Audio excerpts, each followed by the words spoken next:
It's Sports by the Book at the South Point Studio. Here's Jeff Parles and Alex White. Welcome in. It's Sports by the Book, South Point Studio. Jeff Parles, Alex White. Good morning. Good morning. If you're up late watching Wazoo and San Jose State, congratulations on being up this morning. Job well done. That game. And close, almost at midnight on the West Coast here, almost 3 a.m. on the East Coast. But we're happy we're with you today because Alex White, we have a loaded Saturday here. For better or for worse. Yes. I do really like these matchups, so we'll see how it turns out for us today. But good job by you. You had a nice middle last night with that San Jose State. As Ralph Sirocco said, I would have been okay if the game, I actually wanted the game to end exactly where it did. Needed Wazoo to win it outright. But that was if tomorrow is any sort of inclination of what this weekend's going to be, look out. With two outright upsets last night, and Stanford going to the Dome and beating Syracuse, Illinois going to Lincoln, beating Illinois out or beating Nebraska outright. Really crazy start to the weekend in college football. Oh, and South Alabama beat Appalachian State by 1 million as a 7-point underdog on Thursday also. Can't wait to give my thoughts on that, but we'll wait for a previous team that has played App State that I have my concerns with now. Okay. All right. We'll have plenty to get to on the show today, and we'll start out of the gate. Let's start in Cincinnati at Neverett Stadium. The Bearcats welcome the Houston Cougars. Scott Satterfield looking for his first home conference win. And this is year 2 for him. Not good. They're not a good year last year. Alex, these are two of the weaker teams in the Big 12. I know Cincinnati got a nice win last week on the road. In-state rivalry. They beat Miami of Ohio and Oxford a week ago. Houston got on the board for 2024 with a win last week and a cover against Rice. 3.5. It was 4. It's still 4 at some other spots. Been a toggler, as Vinny would say. 4.5 to as low as 3. Now back to 3.5. I wish my numbers didn't match this so well. I do lean to Houston here. I think they're better than what we have seen from them. Really slow start from them. Bad game against UNLV. They played Oklahoma really close. And as you mentioned, they finally get their first win there. But I think Willie Fritz will change this program. So I think it's just taken more time than we expected. So I'd like to be on the dog here, but I did make Cincy a 3-point favorite. Lean to the over. They do play quick, 27.8 seconds per play.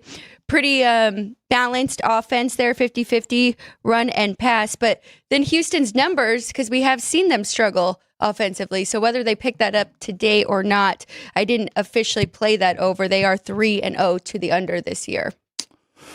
So I at 4, if you can still find the 4s, and you know what, it legitimately just moved back to 4 behind us. So now you can find it at more than one place. I would take 4. I would take 4 with Houston. That would be the only way I'd look to play this. Again, I don't like either of these teams. They got beat last week by Cincinnati. It was a nice win. Sorsby looked good at quarterback for the Bearcats. But again, this is a nice coaching advantage for Houston. It's just a matter of can the talent disparity that isn't big, but it is there, will it be too much for Houston to overcome in this one at Neverett Stadium right at the top of the hour? All right, we're going in rotation number orders, so we apologize for the jumbled start times here today. 2 o'clock Eastern, 11 a.m. Pacific time for Coastal Carolina hosting Virginia. And Alex, this is a game I completely screwed up because I did not take the 4s because I liked 4. And I liked it a lot with Coastal Carolina. I know Virginia is a Power 5 team going on the road to a non-power conference team where, again, we've seen the Power 4s have much success on the road this year so far against the power conferences. But this Virginia team, last week, that game was a 2-touchdown loss to Maryland. I don't even think it was really even that competitive. Coastal Carolina has been significantly better than we thought they were going to be going into the year. Of course, coming out of the gate and smacking Jacksonville State. Now, last week, not overly impressive against Temple with an 8-point win. At 4, no problem. 3.5, you're kind of pushing it at that point, Alex. See, and this is a game that I just want to watch and see. My numbers definitely pop for Virginia. I made them a 5.5-point favorite on the road. I do have them significantly higher than Coastal Carolina. I think it's a big step up in competition for this Coastal Carolina team as well. So I just want to see how this plays out. But number-wise, I would definitely be on the favorite here. I did not bet it, though. Virginia, again, this is a weird road trip. Myrtle Beach for this one against Coastal Carolina on the teal turf. All right, let's go to Happy Valley. Penn State is a gigantic favorite against Kent State. It's down to 49. Yes, down to 49 from 50 where Chris and Company opened it. So, Alex, I bet the total here already, but I cannot advocate for doing it now. I took over 55.5, mostly because this is the same theory as last week against Tennessee, where if Kent State scores at all, we're going to get there. If Penn State is more than capable of putting 63 on Kent State on their own. Last week, Tennessee had put 71 on Kent. There wasn't even a sweat on that total. It went over in the first half, even in the 60s. I can't advocate it now at 57. I just can't do it. I wanted that out at 56-0 or 49-7, which I think is a very logical final score here. So can't advocate now. You can watch it in game, see if there's a scenario, but nothing for me at the current moment because this total's been bet too high now. And this was an overplay for my grandpa, so I stayed away. This is a first for me. First time I've ever made the line and the total the same. So I made Penn State 49.5. I made the total 49.5. I don't know what exactly that means. So, but both do like to play relatively quick. So we'll see. I don't hate that, but I'm with you. I think now it has gotten out of control. And now it's actually an underplay for me here with my total sitting there just under 50. That's hilarious. Game ends 49.5-0, right, Alex? Well, yeah, so now I guess I can lay that 49. Yeah, I guess you could, right? Or you could go on. I mean, you do have under by a good amount based off your numbers, but dangerous to do it in this spot. Yeah, I do compare. I look at my dad's and my grandpa's as well, and his was an over because he had Penn State higher than this as well. So like you're saying, I think we can get there, either them by themselves or if Kent State can get a touchdown there. We know James Franklin knows the number. Just throwing that out there as always. Just throwing that out. Let's go to the shoe. Ohio State off a bye week. By the way, Penn State's off a bye week in that game too. But Ohio State off a bye now welcomes Marshall. Alex, down to 39.5. It's just some wildly high numbers from open 40. Total's 54.5. That's actually been a nice steady stream of over money from 51 to 54.5 in this one at Ohio Stadium with the Buckeyes back in action today. Again, another really high spread I can't do anything with. I made Ohio State a 40-point favorite as well. I did make the total 54, which has been bumped up, right? Open 52.5. So we've seen that over money, but not enough for me to want to jump in on this over. You know, it's strange because Marshall's historically not a pushover. They're just historically not.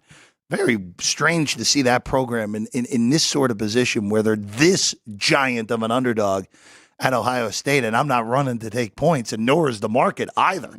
Pretty much a sat at 40 the whole week. It started this morning. You're starting to see the 39.5. Just a number take at something that large, but just kind of a testament to where this Marshall program sits right now.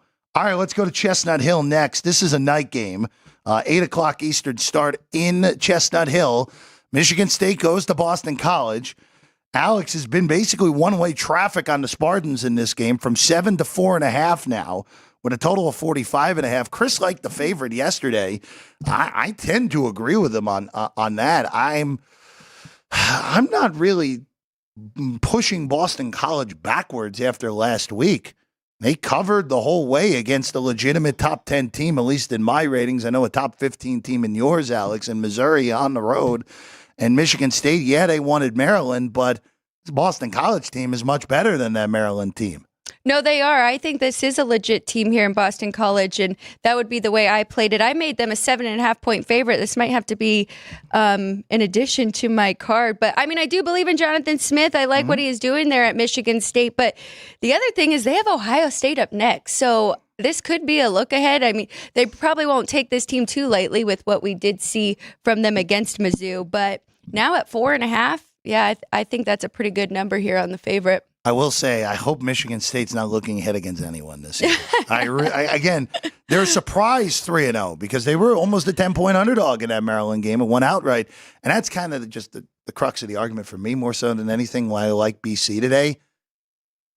Maryland, weaker team. Now, yes, Michigan State's gone up in the power ratings because of that win, but Maryland was almost 10, and this is 4.5. And everything we've seen tells me Boston College is much better at this point than Maryland was at that point. And yes, Michigan State is better. Of course, I get it. But this Boston College team's a legitimately good team. Even though ACC favored last night, Syracuse losing outright to Stanford. All right. Alex, we've been waiting 2 weeks for this one. Northern Illinois, off their upset at Notre Dame, didn't play last week. Now they welcome Buffalo. I did a poor job on this one. I ended up taking 13.5, which those numbers are all gone. 13's the best market number right now, and it's behind us. It's a lot of 12.5. There is still a little bit of 13 as well. I still think it's fine. You're just in a scenario here where it is a little bit better with the bye week mixed in, but this is just like the ultimate letdown spot for Northern Illinois in their first game after pulling off a 4-touchdown upset in South Bend. The thing that scares me is it was such a well-coached game for Northern Illinois, so I do worry that he will have his team prepared and that extra week in between. I didn't do anything here. I think that number is just right, but because Buffalo, on the other hand, I mean, shut out by Mizzou, and then they beat UMass, which is not a very impressive win for them. A lower team there. So nothing for me in this one, but I don't hate it if you took the points and they can hang around in this, but not a play for me. You got the 14's.5 job well done on this. And look, if Northern Illinois wins this game by multiple touchdowns and covers all numbers, that's a very impressive deal by them. After what happened, again, the mammoth upset 2 weeks ago in South Bend. All right, the Disappointment Bowl up next. Kansas at West Virginia. Both of these teams somehow 1-2 with all the talent on both of these teams. Kansas has lost 2 in a row, losing to Illinois and UNLV last week. West Virginia, 10-point lead with 4.5 to go in the backyard brawl. Below that, Pitt beats them and upsets them. They could move to 3-0. Alex, has been mostly Kansas action over after a little bit of West Virginia action early, from 2.5 to 1 now. Total 55. At plus money, I like KU on the money line. Now that price is just too far gone. Inevitably, West Virginia will be up a touchdown in this game, and just take Kansas if you like the way the game flows going in this 9 a.m. Pacific time tilt in Morgantown. I love that tip. I did jump in here. I jumped in on a KU plus 110 money line, and full disclosure, this is not based off of my numbers, because I thought that West Virginia minus 2.5 at home was fine. But I'm just going off of the coaches here, and I do think Lance Leipold will have his team ready. I mean, they were two unfortunate losses for KU, so I think they can get it on the right track. Now, again, I mean, I'm high on West Virginia as well, and that was a tough loss for them. So it's hard. It's a hard handicap between these two. As you said, disappointing losses for both of them, but I'm going with the Jayhawks here. Boy, West Virginia, a team that won 9 games in a bowl, including the bowl win a year ago, and 1-3 start. And again, for KU, the most expectations Kansas football had in a long time, and just off to this miserable start. Both of them. By the way, it doesn't get any easier for West Virginia.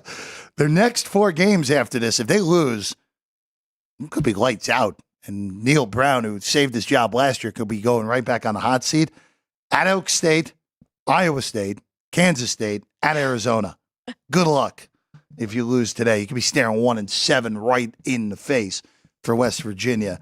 Kansas' schedule not quite as hard, so a little more desperation on the West Virginia side with what's coming next, but I just think Kansas is better. Well, Even though shown it so far, Alex. I know you and Vinny and Chris talked about the loss of the offensive coordinator and how much that has affected Jalen Daniels, but I still think he is a really good quarterback. So I agree. Hoping to see that in this game today. Let's go to Chapel Hill. This game's lost a bunch of juice from what it would have been in the past with James Madison going to take on UNC. North Carolina, again, the injury to Max Johnson really has kind of hurt things here. They're going to be on quarterback number 3 today because Jacoby Criswell will get the start after we saw Connor Harrell for a few games.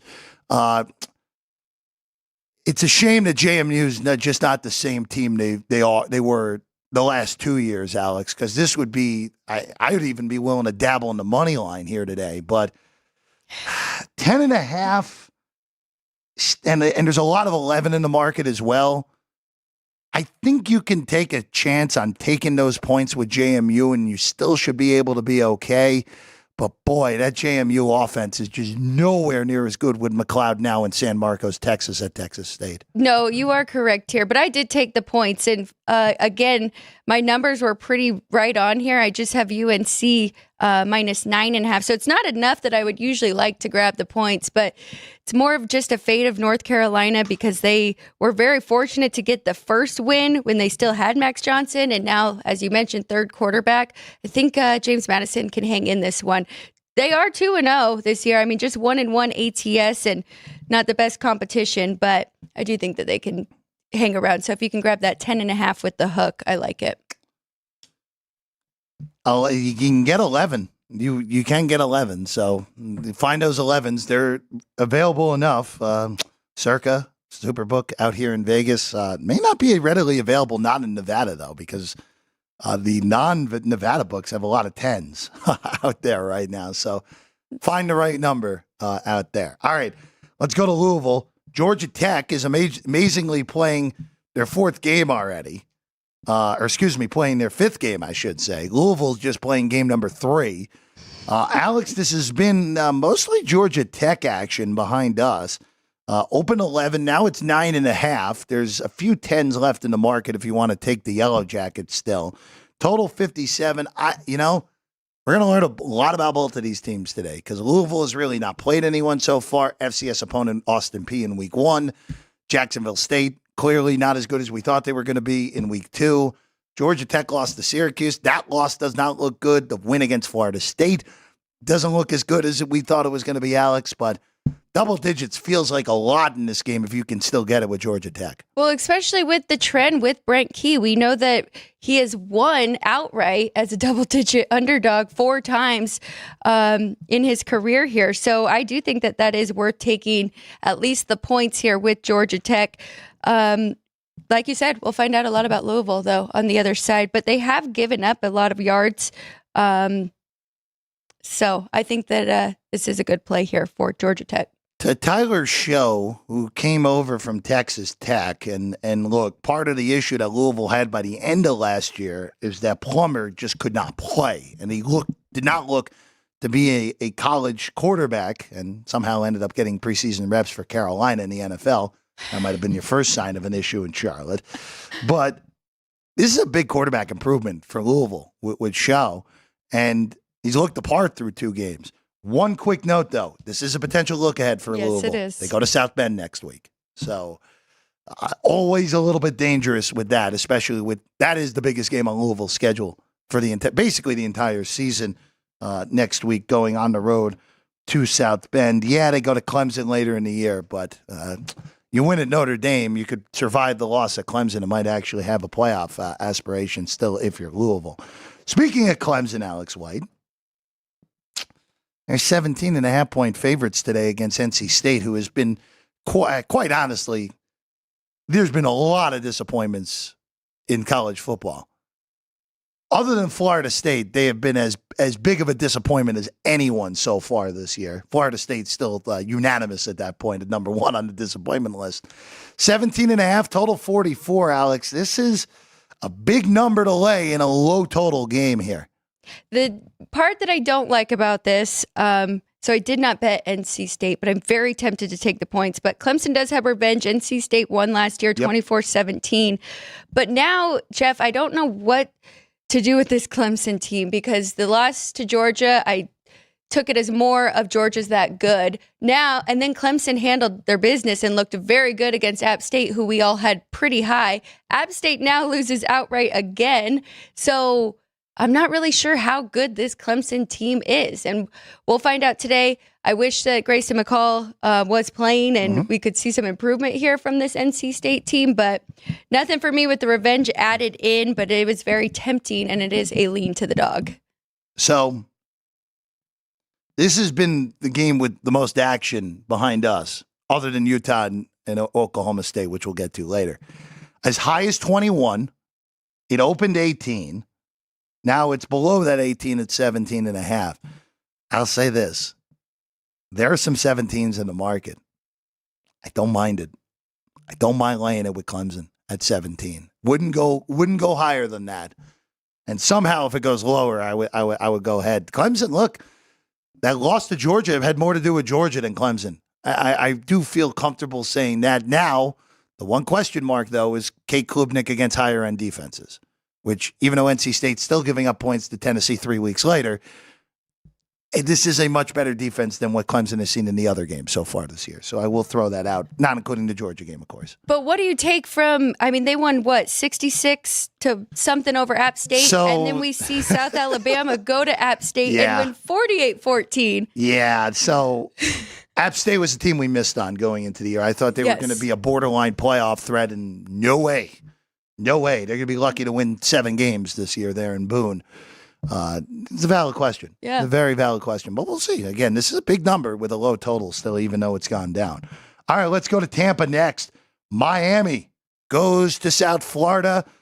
Alex was as high as 18, as low as 16.5. Now it's 17 behind us. That total has not moved all week at 65.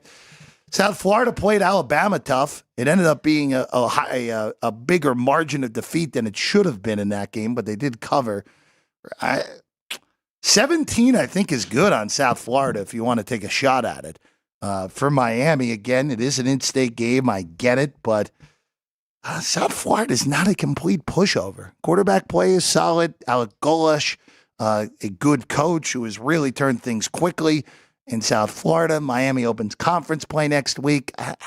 17 is a lot to cover on the road. Now, there is no home field in Tampa. I get it. But at 17, I would be comfortable taking South Florida. Miami runs me out. They run me out. So I did make Miami 15-point favorite on the road, so it would be a lean there to South Florida. But I'm shocked about this total, and you might be shocked when I say this, but I love this over. And I know it's really high here at 65, but both of these teams have opposite strengths on their offensive side, and I think we'll be able to get a lot of offense going in this one. South Florida also plays really fast, 21.8 seconds per play.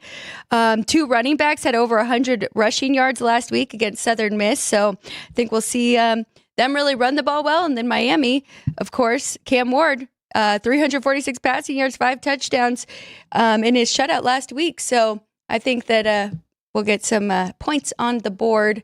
Go both offenses in this one for me. I have no issue with that, Alex. If you told me this game was 49-31, well, that would not be a cover for South Florida. But if it was something in that pocket, it wouldn't shock me at all if this game is played well into the 70s when it's all said and done. Miami's offense is awesome, and the talent is undeniable. As we know with Miami, it's all about the coaching when it's all said and done for the Canes. For something a little bit different, how about a game with 30 points lower on the total? Iowa goes to Minneapolis to take on Minnesota. Iowa actually just got bet here at the South Point, so up to 3. Total 35. That's been bet down from 36.5, Alex White. Beware here if you do like Iowa like I do. I was happy to lay the 2.5. I'm nervous here with the 3. We know how close these Iowa games are, but I love the favorite in this one if you want to just put them on moneyline parlay with somebody else. But they have revenge from last year. If you remember that game, Minnesota won 12-10 with a kickoff return, right? Taken back for Iowa. That was the illegal fair catch call that screwed Iowa out of that game. Yeah.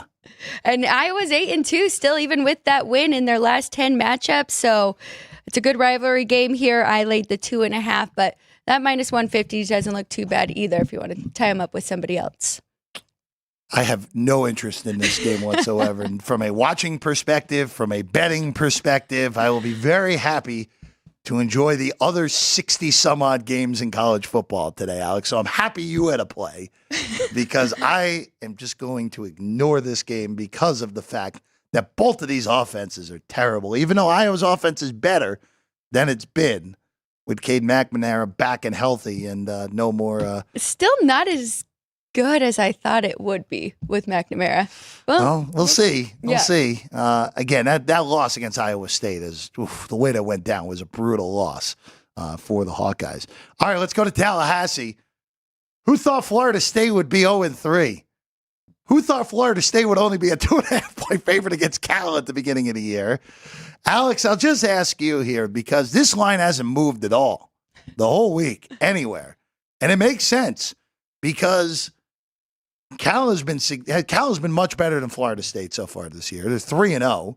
Is a little bit. It's so weird to say it's a look-ahead spot for Cal, but it is because Miami's next on the schedule in 2 weeks with potentially College Game Day going to Berkeley for the first time ever if Cal is unbeaten and Miami's unbeaten. Alex, I think I am going to take a shot on the Golden Bears on the money line, even though Florida State, I mean, at some point they have to win and cover a game with, even though the talent's disjointed, they're still way too talented for the start to have occurred for them. I'm not touching this game. I That's have Florida fine, too. State a 5-point favorite still, and I have adjusted them each week, each loss. So, I mean, like you're saying, you would think that eventually we could get it figured out. I have my concerns with DJU at the quarterback position and his offensive line. We saw at Oregon State, they gave him so much time, and that could be the struggle here and the disconnect. But yeah, nothing for me. I don't blame you if you do take the points or money line with Cal, though. It's probably going to be Florida State 27-3. That's probably what's going to happen. Even though, again, it's been very nice betting against Florida State these last 3 weeks. That's all I'll throw out there. Memphis was good last week. That Boston College didn't adjust the line enough during the game. That was good. So a lot of fun the last few weeks on those. All right, let's go to Blacksburg next. Rutgers, Virginia Tech. Alex, the bettors love Rutgers in this game. Down to 3. You even saw some early week numbers at other shops closing in on 6. But now behind us and across the market, it is 3. Vatech favored at home with a total of 45 in this old Big East matchup, Alex White. I don't see this. I'm not very high on this Rutgers team. So we'll see today, but it would definitely be a lean to the favorite here. They lost to Vandy, but I mean, we had Vandy too low to start the year, especially with that quarterback change. And then coming off of 2 wins, of course, just Marshall and Old Dominion. But still, I think Virginia Tech is the right side. I am very happy to say that I am staying off of this game pre-flop. But this is an in-game game for me because talent-wise, Virginia Tech is better.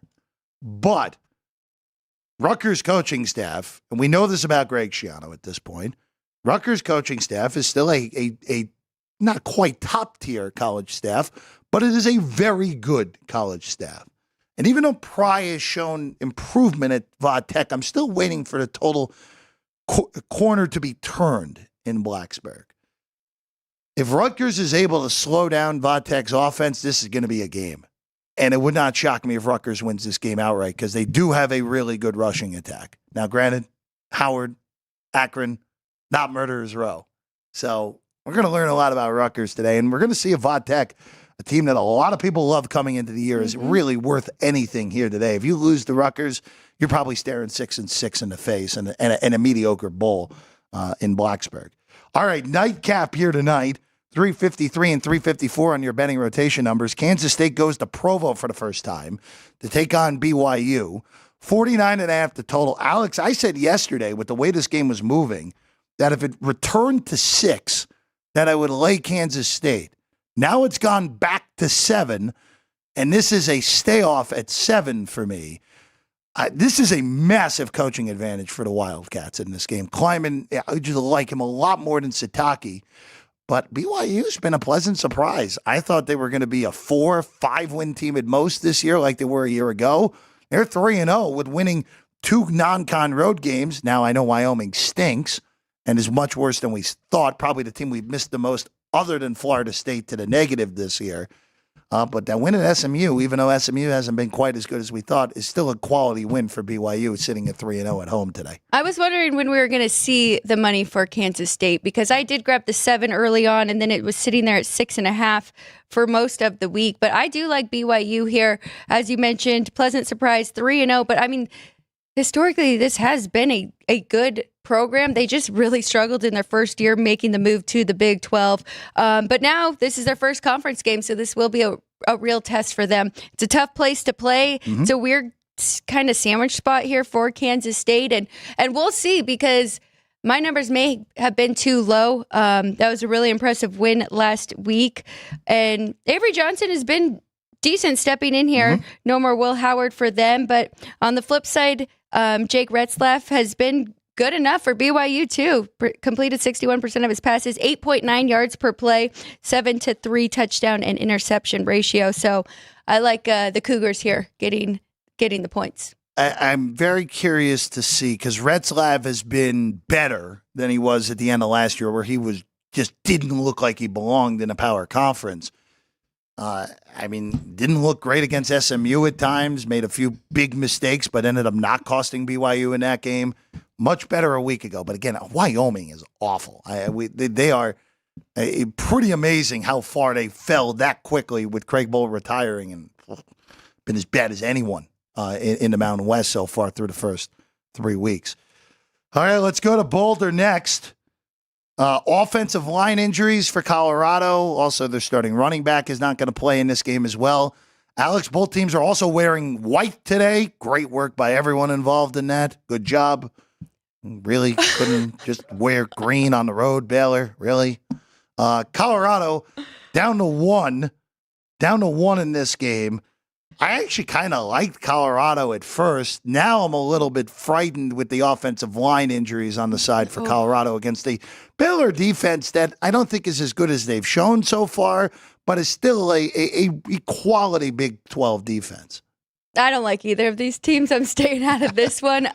Colorado, you brought it up yesterday. You have to give them credit. That was an impressive win last week over Colorado State. I also am not very impressed with the Rams this year at all. So nope. I don't know how much you can really take from that. But Baylor, they always say you learn the most from your losses. You also really learn from the games that you probably shouldn't have won. And I took the points of Baylor against Utah. And if Cam Rising didn't exit that game, there's no way they would have covered. They were very unimpressive to me. So I don't want to do anything with these two teams. We'll just see. And then I'll adjust going into next week.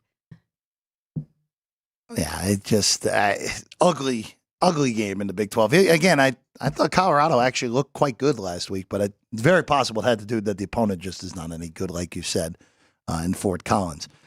All right, Alex, I need your help on this one. We're going to Corvallis. Because why do the people like Purdue so much? Last week, they only shoved Purdue from a 13.5-point underdog all the way down to a 7-point underdog. Oh, they only lost by 59 last week to Notre Dame. And here we go again. Second consecutive week where Purdue as an underdog is just getting bet like crazy. From 5.5 all the way to 2.5 on this game now. With a total of 50. Now Oregon State's clearly not Notre Dame. I get it. But I am super confused by why the market likes Purdue as much as they do. And yes, I get it. Teams never as good as they look one week. Teams never as bad as they look in 1 week. I get it. But going on the road, awkward road trip, Oregon State, yeah, they are lacking talent. They showed probably as well as they could have until they were just totally overwhelmed by Oregon's talent last week. But I am very confused by the rationale for the bettors taking this as aggressively on Purdue. Well, if you want to look at it one way, I mean, really, Purdue was just in the way, and they were Notre Dame's punching bag because they did just get upset by Northern Illinois and really wanted to prove to everybody that they were still a top 10 team. And then Oregon State was just in the way for Oregon finally making a connection and seeing that offense click like we knew that they would. So this is a complete stay away from me. I made it right here at Oregon State too. So you would have been with the collection of people earlier in the week then on Purdue. 3's not enough though to really want to jump on that. 5.5 was Five though. and a half, I mean, again, it's one thing if this got bet to 3.5. Like, all right, maybe somewhat see it. The fact that it's been bet through 3 now multiple times, by the way, because they toggled it back to 3. Yeah, I don't see that. This keeps coming down. I might even take a little shot on Oregon State. Could get a good money line price. Yeah, it could end up. If we end up with gets a 1.5, it'd be $1.25. It'd be a reasonable shot. At that point, I think I just laid a 1.5 with Oregon State. All right, let's go to Auburn next. Arkansas, Auburn. Alex, these teams are erratic.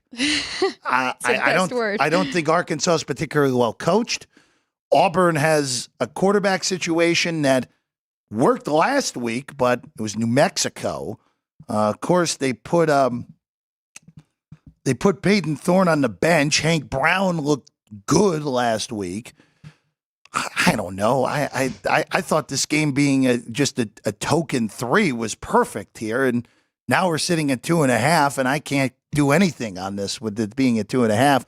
Would have been a take on Arkansas at 3 potentially, but now we'll stay out of this here today. See, and it is a lean here for the home team, laying the points, but erratic is the best word. I just don't really know what we're going to get from them. So if they stick with Hank Brown, though, it might be the best solution. You're right. He did look good last week, and now on the year, completing 67% of his passes, 6 touchdowns, no interceptions. So that would be a home team now that it's under that 3. He's looked much better than Peyton Thorne. Just a disappointment for Thorne, who came in with a lot of hoopla as a transfer, and it just has not worked now in 2 years with Hugh Freeze in Auburn. And I like Hugh Freeze, the football coach. I mean, he's a good coach. It just hasn't worked in the early goings there on the Plains. All right, rivalry non-conference game, Alex White. SMU, TCU, this game in Dallas today. TCU, what a gross one if you had the Horned Frogs last week. I did not. I had the other side, so I loved it. But that was, I mean, you're up 3 touchdowns in the fourth quarter. You can't lose that game. And TCU forget losing. They lost in regulation to Central Florida a week ago in Fort Worth. Now they take on SMU. SMU's quarterback situation has been a lot more ugly than you would have anticipated coming into the year, Alex, where I thought Preston Stone was solidified, legitimate starter. We've seen a lot more Kevin Jennings than I think we should have. I know Stone got hurt in their last game, but even so, before he got injured, we still saw more of Kevin Jennings than I would have liked from Rhett Lashley and company at SMU. I think all these numbers are right. I think TCU should be the smallest of favorites on the road in Dallas. Again, no plane, just a bus ride here. And that total should be approaching 60. I have no problem with that being at 59 in this game. See, I am with Chris on this one. I do like SMU. I like them getting the points. I like them on the money line a little bit here. I wish that TCU wasn't coming off of that heartbreak loss to Central Florida. Especially Josh Hoover's looked very good for this team. It's really their defense that concerns me, and I think SMU has the best unit, their defense on the field.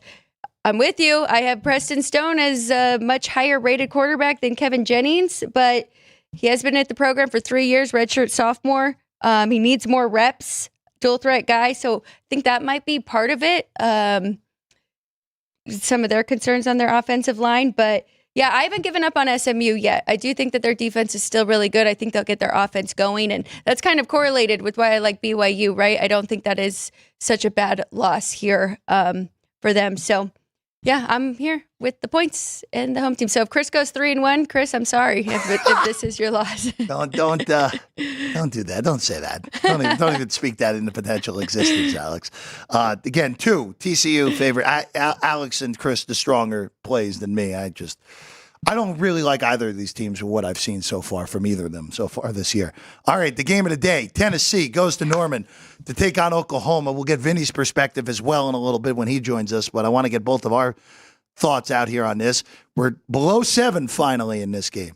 6.5 now on Tennessee, and that's basically everywhere at this point.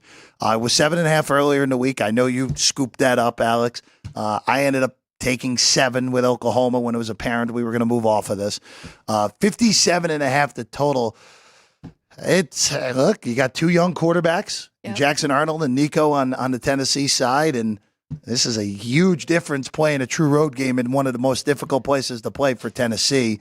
That's the main reason I took 7 with Oklahoma. The largest underdog Oklahoma's been at home since November of 1998, Alex White. That is so wild. But, I mean, really, you brought up a lot of great points there, why I am on Oklahoma as well, and their defense. Their defense has been really strong this year, so I think they can definitely hang around in this game. I made Tennessee 3.5, so that's why when I saw that 7.5, I jumped on it right away. But freshman quarterback going to Oklahoma, and we've got the Sooners defense to keep them in this one. Yeah, my concern, and just to go to flip perspective here, Jackson Arnold, I've said this already, I don't think he's an SEC quality starting quarterback. And if Tennessee's defense is able to force turnovers in this game, kind of like what they did to Grayson McCall, and that's how that game got totally out of control in Charlotte a few weeks ago against NC State, that would be the way that things could really get out of hand pretty quickly here for Oklahoma. I want to hit one more before we bring Vinny on. Monroe goes to Texas. Arch Manning's going to start. By the way, actually, real quick, I should say, on the Tennessee side of things, Lance Hurd's not going to play again. They're starting left tackle. This is the second consecutive game, so that is another reason. Dane Davis started last week. Didn't matter against Kent State. Might matter today. To Texas and Monroe, no Quinn Ewers.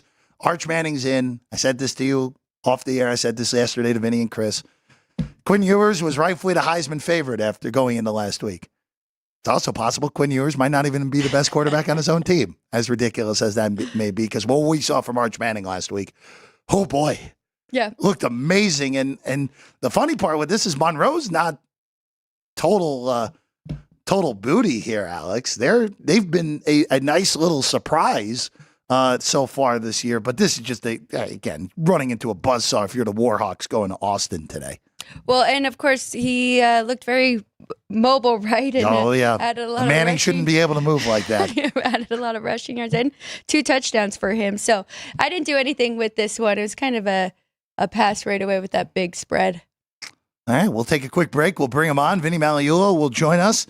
A handful of games to go through before the games kick at 9 a.m. here on the West Coast. We'll be back in 1 minute here on Sports by the Book on a Saturday. We have 11 amazing restaurants featuring a wide variety for every price range and appetite. South Point's Garden Buffet has something for everyone at unbeatable prices. Or, if hunger strikes in the middle of the night, join us at Coronado Cafe. The American menu offers breakfast, lunch, or dinner 24 hours a day, plus a Chinese kitchen for authentic Chinese dishes from 11 a.m. to 11 p.m. From steak and eggs to wonton soup, it's fast and friendly service 24/7. When you need a quick pick-me-up, you can find it at our state-of-the-art Starbucks just inside the main South Point entrance. Order ahead with the Starbucks app for easy mobile order pickups. Or enjoy your favorites in the relaxing dining area anytime, day or night. If you love Mexican food, Baja Miguel's has all of your south of the border favorites. There are dozens of classics to choose from, like fajitas, ceviche, chimichangas, tacos, and more. And for spirit lovers, Baja's colorful non-smoking tequila bar is right outside.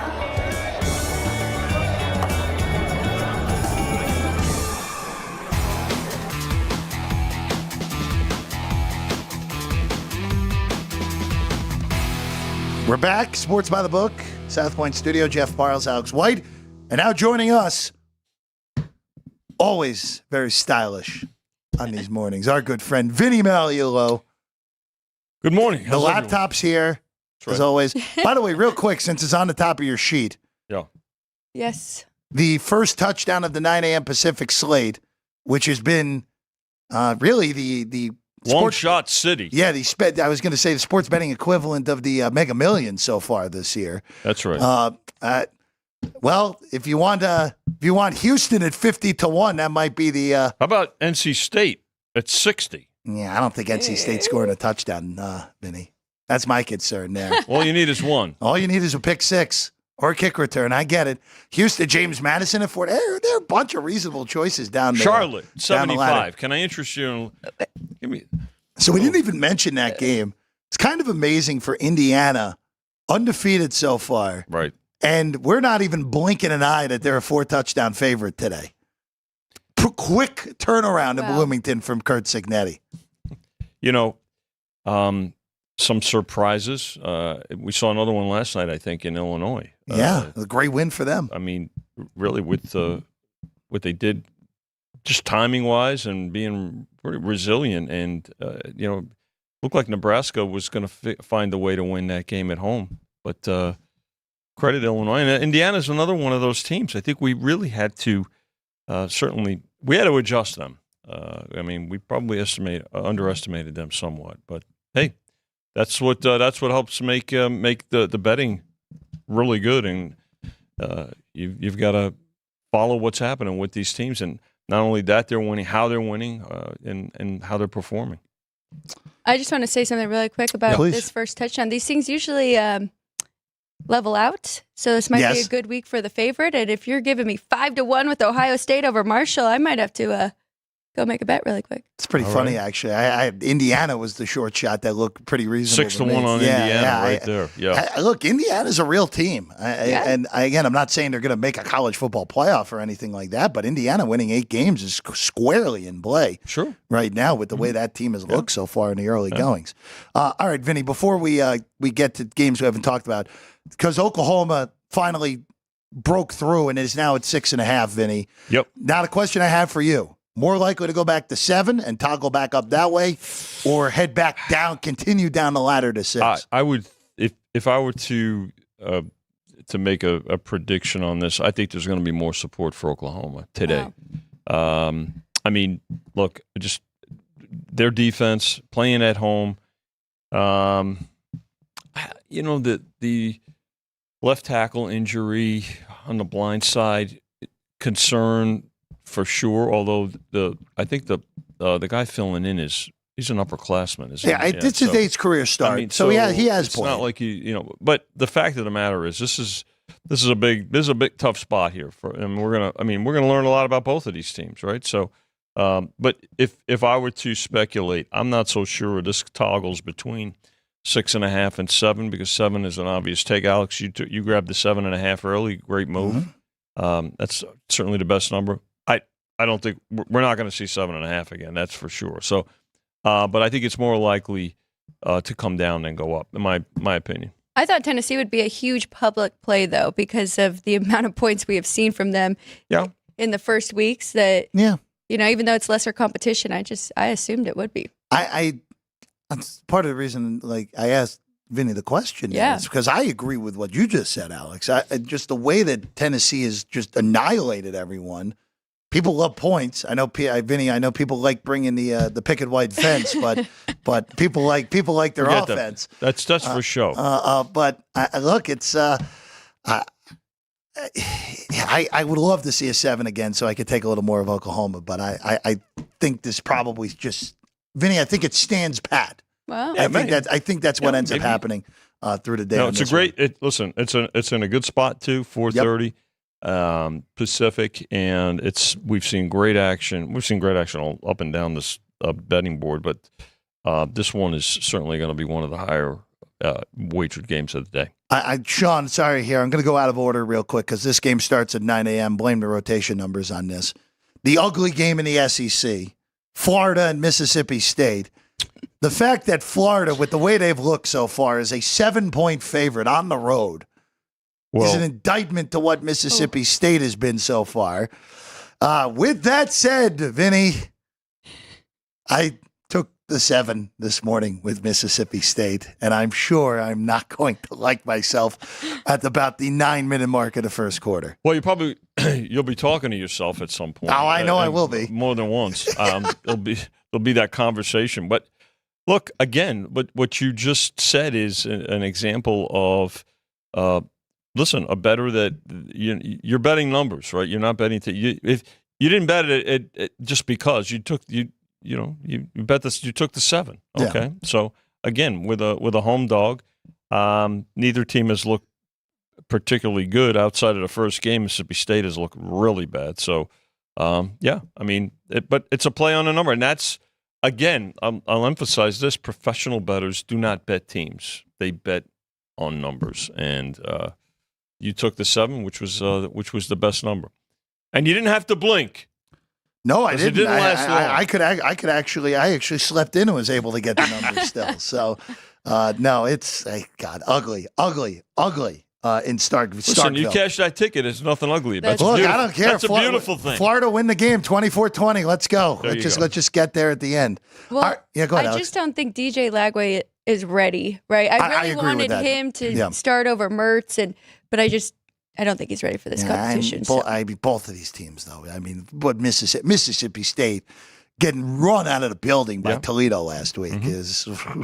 At least Florida's gotten run out of the building by some high-end talent teams so far this year. So maybe it's just maybe the horrible results have just been a product of that so far, but I don't think that's the case. All right, let's go to the Battle of the Purple. Conference game in Seattle, Vinny. Northwestern and Washington. Yes, as the creators of college football intended. Vinny, you guys are marking low on this game right now. Washington 11. It's 12, actually, basically everywhere else right now in this game with a total of 43. Of course, Washington last week loses the Apple Cup in really just heartbreaking fashion when it's all said and done. And Northwestern sitting at 2-1. Quite frankly, Northwestern should be 3-0. That game they lost to Duke, they had no business losing. Probably not. I think we are market low. I don't know. Maybe a little letdown, a little disappointment by Washington, or it's a rally time, right? Listen, we have to get back on track. So, the thing about it is that it's Northwestern doesn't light up the scoreboard. So, I think that's the got a lot to do with this. The way this game's being bet. So, did open 10, went to 11, will probably get higher. I mean, it is, we've got all morning and all afternoon to book this one too. This is a 4:00 start. So, more likely to see money on Washington here. I thought that number was just right here with Washington at 11, but it is interesting to see how they do come out. But I think it'd be more of a rally. Yeah. I'm ready to play. Yeah. Under has the total is barely moved. It went to 42. Now it's 43. I think this is an under game, and if this is an under game, Northwestern's alive in this game to win it outright. If it is an under game, if it's an over game, forget it. Washington wins and covers all numbers with relative ease. All right, let's go to Stillwater. Vinny, we're doing it again. We did it all last year. Cam Rising questionable. Great. Shocking. Very helpful for all of us. One pick in the market. It's pick behind us right now. Total 53. You know what? At this point, I'm so aggravated with the whole thing. At pick, I like Oklahoma State, regardless of if we see Rising or not. Ollie Gordon's the best player in this game. If Rising has compromised with those fingers, it is an opportunistic defense on the Oklahoma State side, as we've already seen this year in that Arkansas game. Got them back in the game with a pick 6. Game in Stillwater, brutal location to have to go on the road in your first Big 12 game. Sure. I still like Oklahoma State, even if Rising happens to play. And if Rising happens to play, I'll just bet it again at a plus number because that's what's going to happen. Yep. Well, I think in fact, it's going to be a game time decision, right? And whatever decision is made, he's not going to be 100%, right? Correct. So Cowboys have really played well since, go back to last year.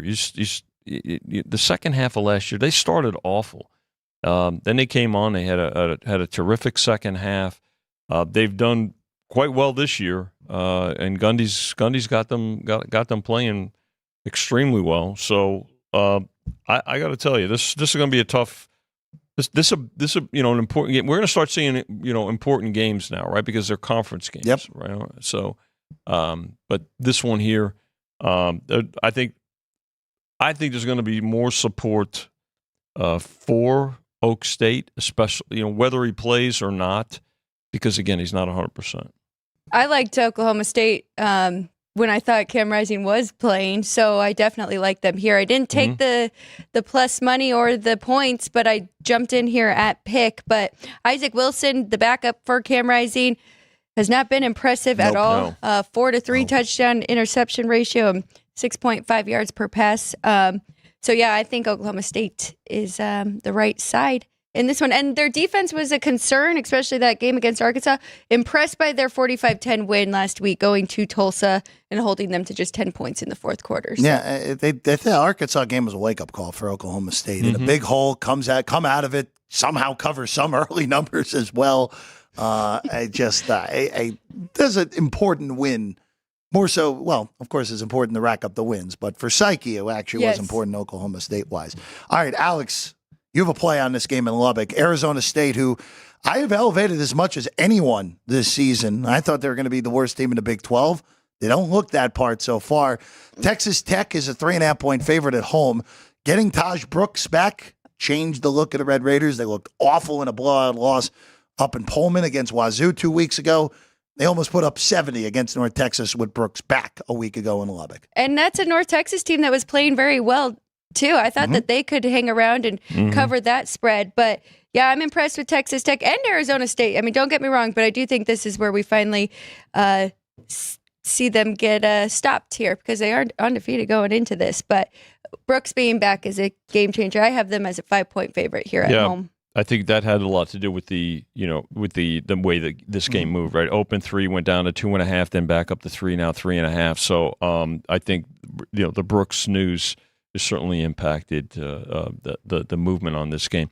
And again, Arizona State, I mean, we've had to adjust them power rating wise. Credit to the job that they've done and playing very well with a lot of confidence. So this is a fun game. This is another good game to book midday. And we'll get a lot of action as we continued action as we've seen all week. Quick hitter on this game. I have nothing, by the way, on this one. I'll defer to Alex's play on Texas Tech and Arizona State. Quick hitter with Missouri and Vanderbilt. This has been interesting here this morning. You guys are at 19. There's some 17.5 in the market on this game, so it's been all one-way traffic on Vandy and Vinny. I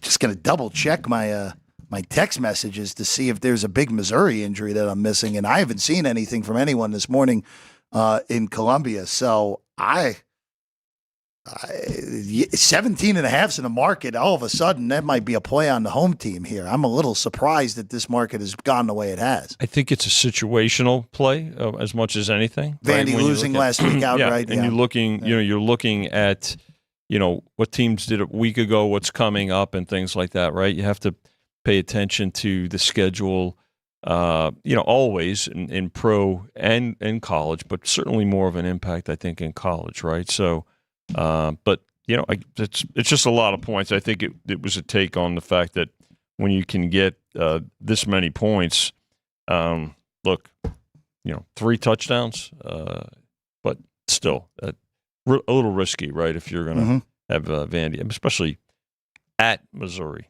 It's just the Diego Pavia effect. He has looked so good there for Vandy, and he has really helped this team. I mean, starting off the season with that upset over Virginia Tech, where we all had Virginia Tech really high. But I think that number's right, and I don't know if they've seen a defense quite like Mizzou's just yet. So, plus, flip side, that could be a wake-up call for Missouri after last week. Well, that's what I also the think. BC, Look, Boston College just might, like we said before, Boston College just might be good. So they're better. They're better than we had anticipated. Of course, no question. All right, let's go to the Big House conference game. Michigan hosting USC. Vinny, me, and Chris talked about this yesterday of how different this line is from the game of the year when you put it up. Yep. Sitting at 4 across the market now. The guys opened 5, got as high as 6 this week, and USC a 4-point favorite on the road. Alex Orji will get his first career start from Michigan.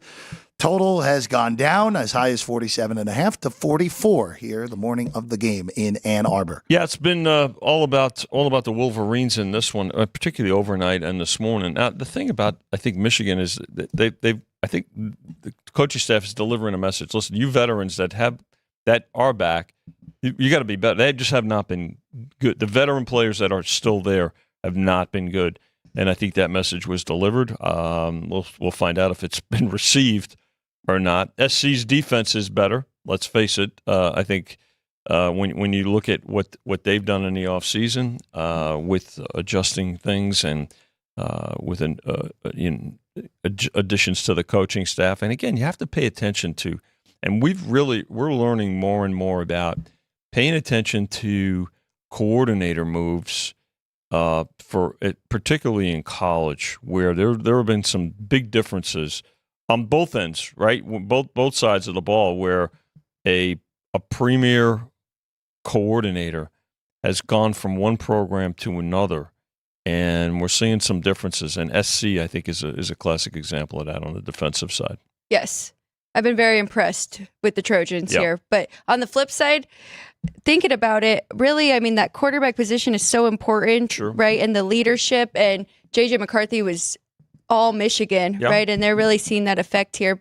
With that being said, I got great closing line value because I got the 6. So if this doesn't go my way, I'll just hang my hat there. But I couldn't help it. I made this game pick, and I have adjusted both of these teams, and I still have it picked. So I had to jump in there on the 6 here with Michigan. They're physical. They still have a good defense.